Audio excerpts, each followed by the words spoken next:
This is an example featuring a cold climate heat pump. There were several that we looked at that have been researched. And this is one particular design that was implemented and tried by a company that unfortunately has failed since. But we went through and we tried to solve this, and I made an assumption that was incorrect along the way. The assumption that I made involved there being saturated liquid or vapor, I don't recall which, at a particular point. It would have been saturated vapor. Let me sketch the system. So here's our cold climate heat pump. First of all, there's a heat exchanger that pulls in thermal energy from the outdoor air. That runs into the first stage of a compressor, so there's some work required for this first compressor. Then that stream flows on to a mixer. We'll draw the rest of that stream in a moment, but the output of the mixer goes into a second compressor. So there's work required for compressor 2. The compressed refrigerant that's also warm now comes out, goes to another heat exchanger where heat is extracted to go into the dwelling, the structure. Okay, so this would be going into the home. Comes out of here and then splits off into two directions. One direction allows the refrigerant that flows that way to expand, which causes it to cool. And this runs into a heat exchanger that they called an economizer.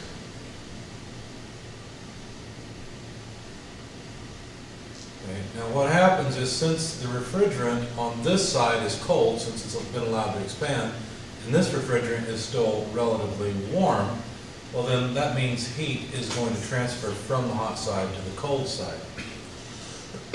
Pardon me. Now in the real world, you might do this in the reverse direction. You might have a counterflow rather than a co-flow. Those details are not presented here in this solution or this schematic. Anyway, so the refrigerant that expanded and cooled is allowed to flow into the mixing chamber, and then the refrigerant that's been cooled down a little bit now goes through its own expansion valve so that its temperature really drops to a low temperature and then comes back. That way it can pick up a lot of thermal energy from the outdoor air. If the outdoor air is fairly cold, well then, pardon me, the refrigerant needs to be particularly cold. So by pre-cooling the refrigerant and then allowing it to expand, well then you end up with refrigerant that could be at a much lower temperature. Anyway, we'll give these some state numbers as we did before. State 1, state 2, the flow is of course in this direction. The mixer mixes states. We had state 9 and state 2 to end up with state 3. State 4 comes after the compressor. State 5 after the heat exchanger indoors. And then we noted that some percentage, a y, a fraction, goes this way. So 1 minus y fraction goes this way. This, by the way, in here is state 8, that little state stuck in there. This would be a different state since it's after the heat exchanger. We called that state 6. And then finally here's state 7 after the expansion valve. So there are the 9 states that we would deal with in this, this scenario. Now I'm going to make a table so we can keep track of everything. And let's see, state 1, 2, 3, 4, 5, 6, 7, 8, and 9. And then we'll have the entropy, which will be in BTUs per pound mass per Rankine, but I won't write that down. Enthalpy in BTUs per pound mass. Quality, which will be very important. Temperature and pressure. Now the temperatures we'll take to be in degrees Fahrenheit, pressures in PSIA. Now along the way, we had to make some assumptions. For example, the effectiveness of this economizer heat exchanger we had to assume was 100%. And so there's that assumption.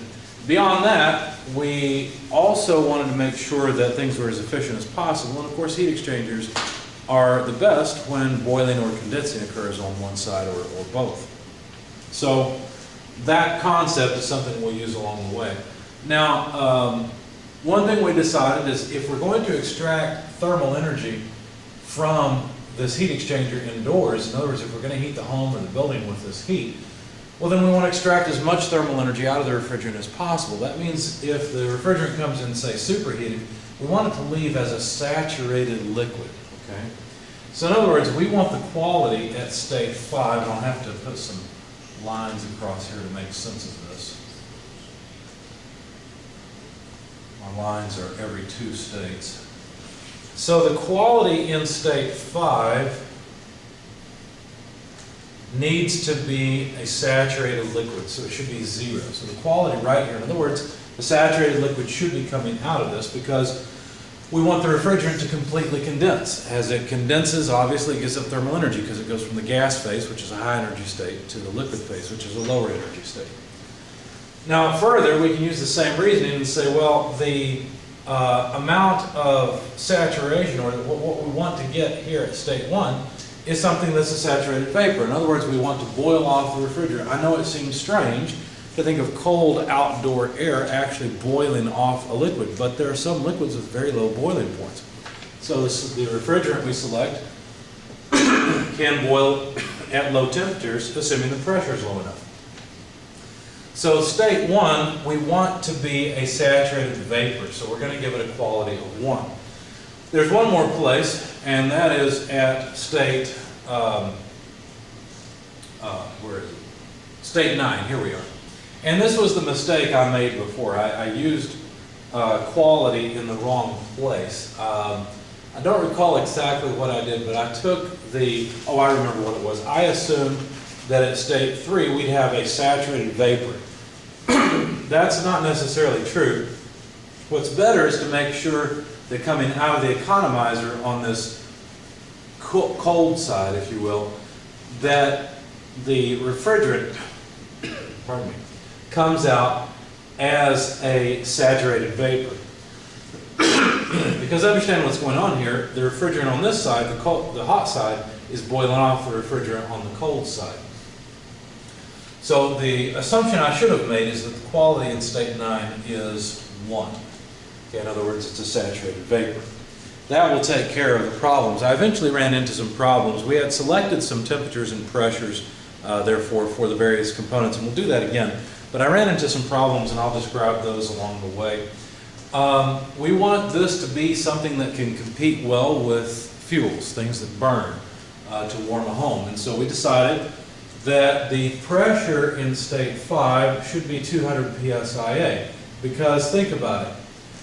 If state 5 is a saturated liquid, well then the temperature is going to be whatever the saturation temperature is at the pressure. So we can choose our pumps or our compressors, so that way we get to choose how much the pressure is at state 5. And if you look up the temperature at state 5, here's the whole reason for choosing it. If state 5 is saturated and we choose 200 psia as our pressure, what that means is that the temperature at state 5 will be a nice 125.22 degrees Fahrenheit. If you have a thermal source at that high a temperature, it's going to make people feel comfortable. They're going to have a heat pump, and heat pumps in the past have had a bad reputation because the air coming out of the register wasn't terribly warm. It was just barely lukewarm. People don't like that. When they come in from outdoors, they want to feel a nice blast of hot air coming out of their registers. And that's why gas, natural gas, propane, things like that are particularly popular. So anyway, by choosing a pressure of 200 psia and making sure with controls that state 5 is a saturated state, that means that this heat exchanger is going to be giving off heat at least 125 degrees. And that should help us a little bit, at least in selling and marketing this thing. May not make it the most efficient, but I guess we get no efficiency if we don't sell any of these, right? So anyway, the temperature in state 5 then, we want to be 125.22 degrees Fahrenheit, and then the pressure has to be 200 psia for that to happen. Okay, now, one thing to note, the heat exchanger will not have a huge pressure drop across it, not by comparison to the valves. And so the pressure in state 4 and state 5 should be essentially the same. By the same argument, since again this is kind of like an open pipe, the economizer is another heat exchanger, well then the pressure in state 6 should be equal to the pressure in state 5. So we just said that the pressure in state 6 and the pressure in state 4 should all be 200 psia. Okay, so understand what we're trying to do here to solve this problem is to find or design all the enthalpies in all the states, and we have to maintain proper relationships here. For example, An ideal relationship is that the entropy across the compressor is constant. Or, for example, the enthalpy across expansion valves is constant. We'll use that as we go along. Now we have to select a low temperature on the cold side. We need to pull in thermal energy from outdoor air. Now we're not shooting for the moon here. And so what we're going to do is assume, since state 1 is a saturated vapor state, if we select a pressure there, say 20 psia, then the temperature would be whatever the saturation temperature is. If you look it up, at 20 psia, the saturated temperature is negative 2.43 degrees Fahrenheit. Now that's pretty cold. And so we should be able to pick up thermal energy from the outdoors if the temperature of the refrigerant on this side is a nice low negative 2.43 degrees Fahrenheit. Notice something about the pressure. The pressure of 20 psi is a good choice because it's still above atmospheric pressure of about 14.5, 14.7 psia. So this is good because we really don't want air leaking into the system. We'd rather have refrigerant leak out. That way we know there's a problem and can do something about it. We don't really want to get the moisture from outdoor air into the system. So anyway, there's our selections. Now there's one more thing to note. The pressure in state 1 will be equal to the pressure in state 7. Why? Because again, this is a heat exchanger. The argument is that it's essentially like an open pipe. Yes, there's going to be some loss. There's going to be some pressure loss due to friction flow inside of those pipes. But for the most part, for our initial first pass analysis here, the pressure in state 7 would be equal to the pressure in state 1, and that's 20 psia. Now, we needed to select a third pressure. Notice that outside of these pressures, notice that the pressure at state 8, 9, 2, and 3, which are the only ones that remain, see 2, 3, 8, and 9, would all be exactly the same. And so, why? Well, because they're all just open pipes to each other. And so 8, 9, 2, 3, those are all the same pressure. We had selected a pressure of 90 psia in class before. And that won't work out very well. Let me explain why. The idea here is that we want the economizer to pre-cool the refrigerant before the refrigerant expands to pick up thermal energy from outside. And so if state 9 is a saturated state, then we could go ahead and write down the temperature at state 9. In fact, let's do that. Well, oh no, wait a second, I'm sorry. We could if we knew the pressure. Now, if you look up a pressure of 90 psia, let's see, let's do that in the saturation tables, page 976 and 977. At state 9, if we choose 90 psia, you'll find that the saturation temperature is 72 degrees. So you go from 125 degrees to 72, is that what I said? Yeah, 72.78 degrees. Well, that's not a very far drop, all right? That's not really cooling this refrigerant down very far. So in looking at that, I chose to instead go down to 50 psia because at 50 psia, the saturation temperature is 40.23 degrees Fahrenheit, and that's quite a bit better. So we'll have a drop from 125 down to 40 degrees or so, and so that's a drop of what, 60 plus, pardon me, 25 is 85 degrees.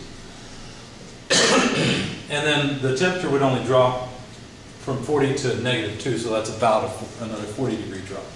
So I chose 50 psia instead of the 90 that we began with. That was one of the modifications I made outside of class time.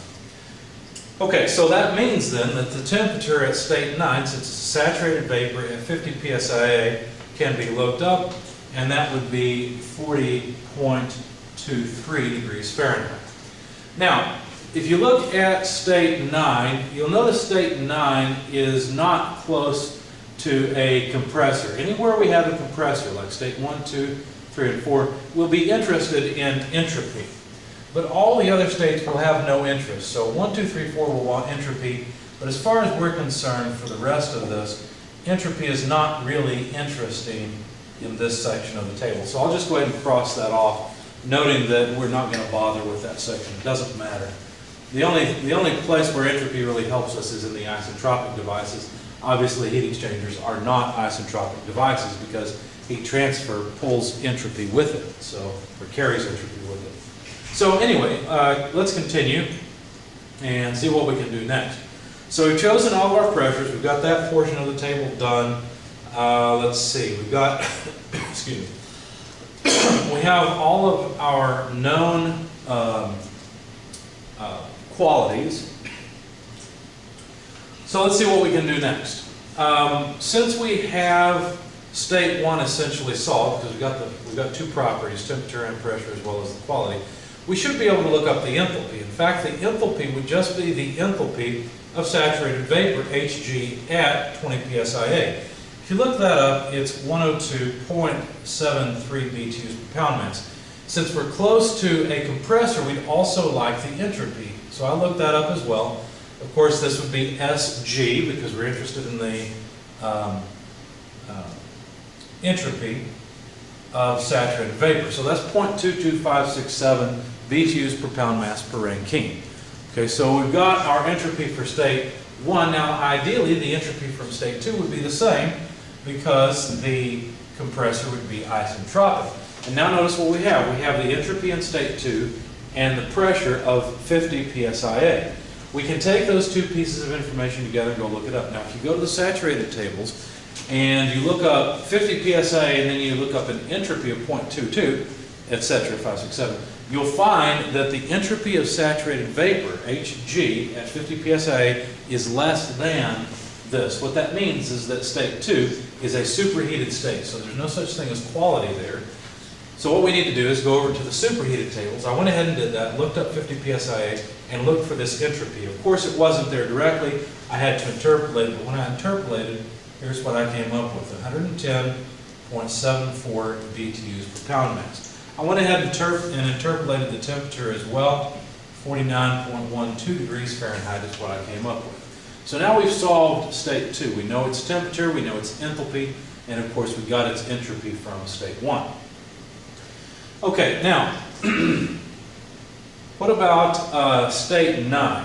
Well, at state 9, we know its temperature and pressure, so look, we also know that it's saturated vapor. We should be able to come up with its enthalpy. In fact, it would be Hg at 50. I had just used Hg, no, I didn't use Hg here. I looked at Hg, but since Sg is less than this, I didn't need it. But at 50 psi here, since this is a saturated vapor state, I need Hg here. So when I looked up Hg at 50 psia, I found that it was 108.81 BTUs per pound mass, and that solves state 9. So we only have, what, 1, 2, 3, 4, 5, 6 states left to solve. Now, we've got one more easy one, and that is state 5. State 5 has a quality of 0, therefore it's a saturated liquid state at 200 psia. So we can look up the enthalpy here. Now that would be the enthalpy of saturated liquid, which is an HF. So HF, when I look that up, it's 54.285 BTUs per pound mass. That was the enthalpy of saturated liquid at 200 psia. Okay. Now, what else can we use? Well, now we have to use some process knowledge. For example, the enthalpy in state 5 is the same as the enthalpy in state 8, because look, this is just an expansion valve. One thing you need to remember is that across compressors or other devices that are adiabatic and reversible, in other words, isentropic, you can use an isentropic relationship. But across a expansion valve, since there's no work or heat interactions, no significant changes in kinetic or potential energies, well then what that means is that the enthalpy on both sides is equal. So the enthalpy in state 8 is equal to the enthalpy in state 5. So that allows us to just solve state 8 immediately. All we have to do is copy down 54.028, I'm sorry, not 0, 54.285 BTUs per pound mass. That's the enthalpy in state 8, which is the same as the enthalpy in state 5. Well, that was easy, but what about the quality in state 8? Well, if you look up that enthalpy of 54.285 BTUs per pound mass, what you'll find is that it is less than the enthalpy of saturated vapor at 50 psia, but it is more than the enthalpy of saturated liquid. Now what that means is that we must have a mixture. No molecule has this enthalpy in state 8, but there is some vapor and some liquid in the right quantity so that the average enthalpy is this number. That means we need to calculate the quality in state 8. So the quality in state 8 would be equal to the enthalpy in state 8 minus HF over Hg minus HF. And understand that these are all properties at the pressure of state 8 at 50 psia. So I won't bother going and writing down all of the numbers here. You know how to look that up by now. So this comes out to 0.349825. I don't know why I kept that. Oh, I do know why I kept that many. I was working in Excel. It made my life easier. In fact, I had this whole table in Excel. So in the table over here, we can just write down that the quality is about 35% or so. Okay? Now also, the temperature at state 8 would just be the temperature of saturation because, look, we're in the saturated region. So the temperature would just be the saturation temperature at 50 psia.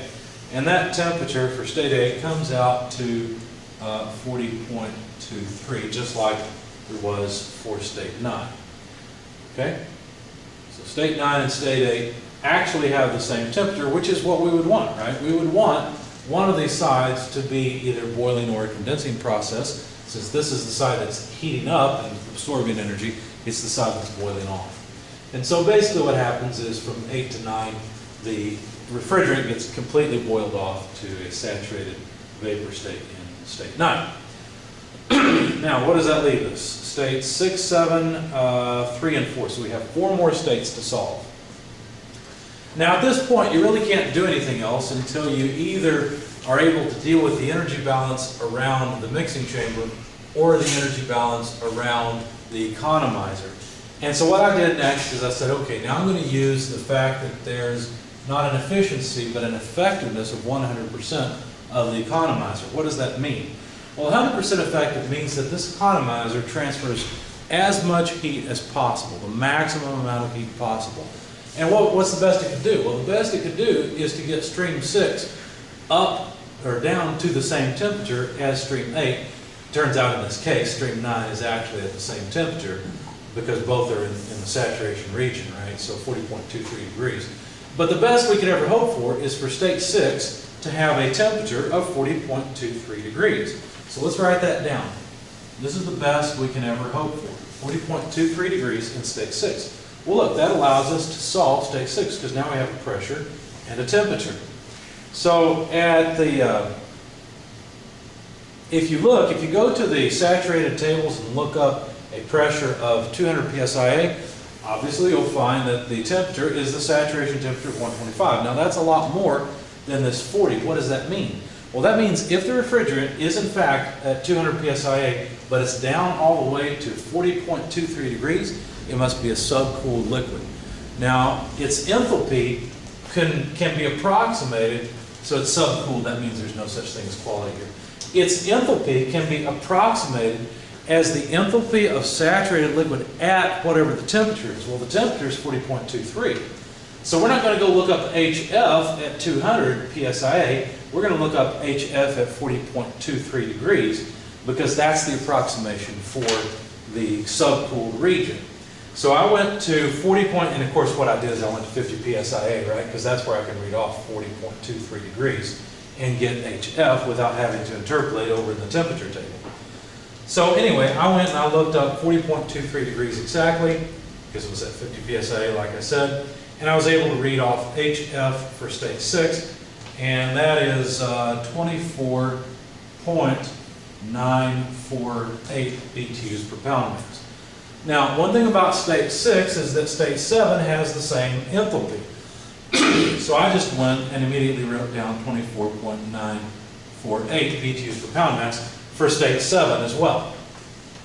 While I was there, I decided that I would need to figure out the rest of this. What's the temperature at state 7 and what's the quality? Because look what we've got coming in here is a subcooled liquid. So when it boils off, are we going to end up superheated, saturated, what happens?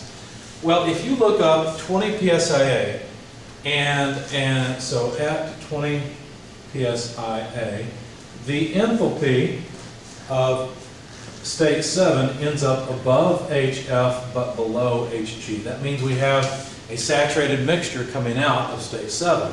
It has some vapor, some liquid. So I went ahead and calculated the quality in state 7. Excuse me. Here it is. The quality in state 7, which is just H7 minus HF at 20 psia over Hg minus Hf. Understand that these Hg and Hfs are different than these. These were for state 8 at 50 psia. These are for state 7 at 20 psia. Okay, so I'll let you look in my spreadsheet. I'll post it along with this video, and you can look at the details of how, because I did all my calculations in Excel. I also performed some interpolations in Excel. So in class we approximated this enthalpy is 111. I actually performed the interpolation in Excel and got it a little more accurate. Anyway, look in Excel for the details, but I came out with 0.147926 for the quality in state 7. So that means about 0.15 or 15% of this is in the vapor phase. That's a good thing, right? We want to absorb as much heat as possible, and what actually absorbs the heat is the remaining liquid, right? It's the liquid that gets boiled off. So this is good. We'd like to have as little quality as possible. Okay, now that means since we're in the saturation region that the temperature is just the saturation temperature, and we already know that's negative 2.43 degrees Fahrenheit. That's why we chose 20 psia in the first place. So this solves all the states except for 3 and 4. 4 will be solved based on state 3 and an isentropic relationship. But state 3 has to be solved from the fact that we have state 9 and state 2 coming in. So now we have to deal with energy balances around the economizer and the mixer. So let's write down those equations. And I'll go through a little bit more detail so that hopefully this is clear. Now, if we were to write an energy balance around the economizer, what would it look like? Well, it would look like this. We'd have the mass flow rate through, let's see, state 5 times 1 minus y times H5. That's the rate of energy coming into the economizer on this side, on the hot side.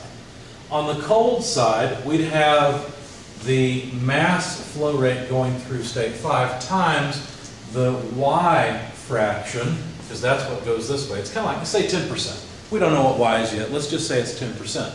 Well, if 10% goes this way, then 90% goes this way. So let's say the flow rate is 5 kilograms per second, okay? Well, we're in English units. So 5 pound mass per second. Whatever, we don't care, okay? If it's 5 pound mass per second and 10% goes this way, well, that means that a half a pound per second goes this way, and 4.5 pounds per second goes this way. Y is not something that's mysterious. It's just a fraction. It's just a percentage. That's all it really is. And it just quantifies how much split there is and how much each goes which way. So there's our mass fraction Y. Well, actually, this represents energy flowing in this stream. This represents energy flowing in stream 8. Okay? Now, we're not quite done. We need the enthalpy in state 8. Okay, so now we've got it. So these two are the sums of the energy being carried in by mass into this heat exchanger. Now, you can't create or destroy energy, so that energy has to come out. It comes out carried in stream 6 and stream 9. Stream 6 has the same mass flow rate as this stream coming in, right? This one here. So that's a 1 minus y m dot 5 flow rate. And whatever the enthalpy is in state 6, that's H6. We don't know it yet, but we do know some of this. Or no, we do know H6 actually. So we know the amount of energy in that stream, or the enthalpy. Now state 9, the y fraction goes through there, so there's plus m dot 5y times H9. Okay? Notice the mass flow rate in state 5 cancels from all these, and what you end up with, let me go ahead and expand this, is H5 minus y H5 plus Y H8 equals H6 minus Y H6 plus Y H9. Okay? Now, one thing to note is that H5, the enthalpy in state 5, and the enthalpy in state 8 are equal to each other. Since we have a minus YH5 plus YH8, these two terms will cancel. And so now we can rearrange and solve for the mass fraction Y. Let's see, in fact, what would we do? Well, we take H5, subtract off H6, so move this term to the other side. And then notice we've got Y times a difference, so that difference will just go into the denominator. So that's H9 minus H6. Do we have all of these? Well, let's see. We have H5, we have H6, and we have H9, so we're set. So now we can calculate the required mass fraction. And I won't plug them in, but I'll just note H5 is 54.285, H6 is 24.948, and H9 is 108.81. And those are the numbers we need to plug in here. When you do that, you'll find that the mass fraction is about 0.3498. So about 35% of the mass goes this way, and about 65% of the mass goes that way. Okay, so 65% of the mass is doing the work of picking up thermal energy from outside. 35% of the mass is doing the work of cooling down this, pre-cooling this refrigerant so it can pick up thermal energy from the outdoors, at least more efficiently. Okay? All right, so we've got our mass fraction. Now we should be able to write an energy balance around the mixer. Now this was the energy balance around the economizer. Now let's go for an energy balance around the mixer. All right, same type of thing. We've got energy flowing in being carried by mass from state 9 and from state 2. Those two energy streams combine and flow out in state 3. Let's make it clear that's a 3. That's state 3. All right, so writing it down, what do we have? Well, we know what's going to happen, right? We're going to have Y times H9 plus, coming through here, 1 minus Y multiplied by H2. Those are the two streams that come into the mixer. And then what comes out would just be H3.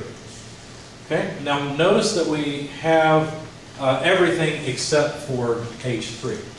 We have the mass fraction. We have H9 is 108.81.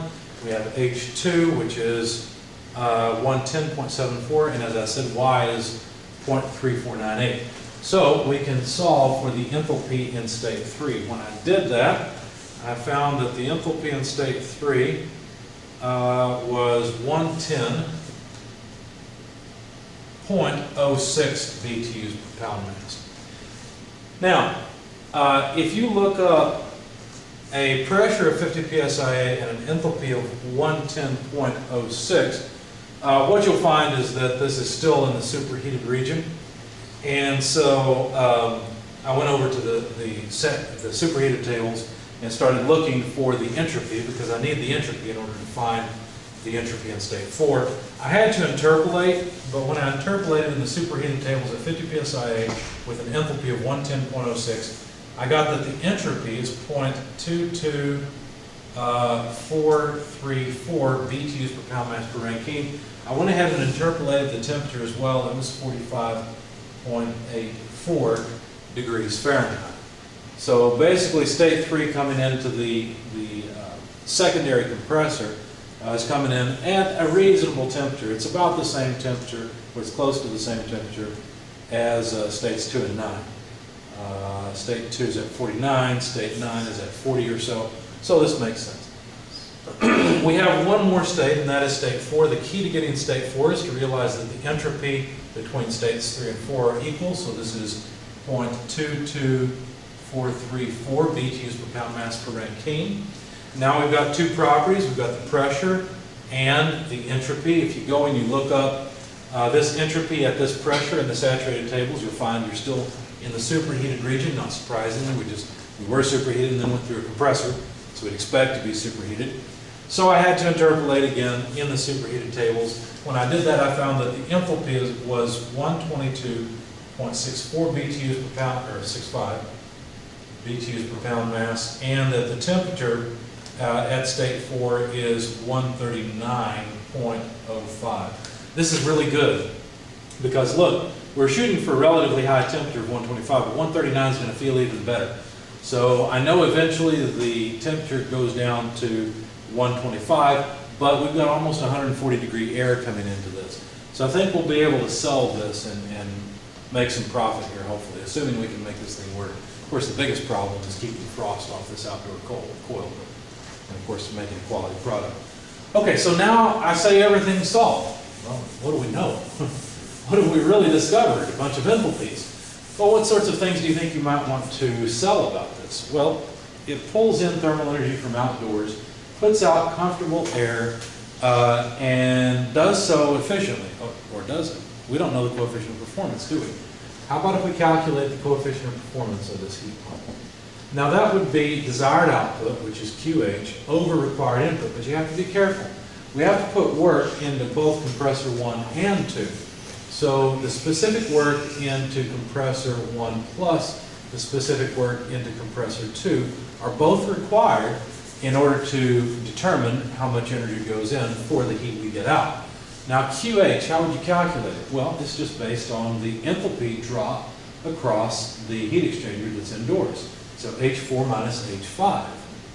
Good thing we found all those enthalpies, or those two. How about the compressor work? Well, compressor work 1 just raises the enthalpy from state 1 to state 2. So that's H2 minus H1. There's compressor work 1. How about compressor work 2? Well, that would be H4 minus H3.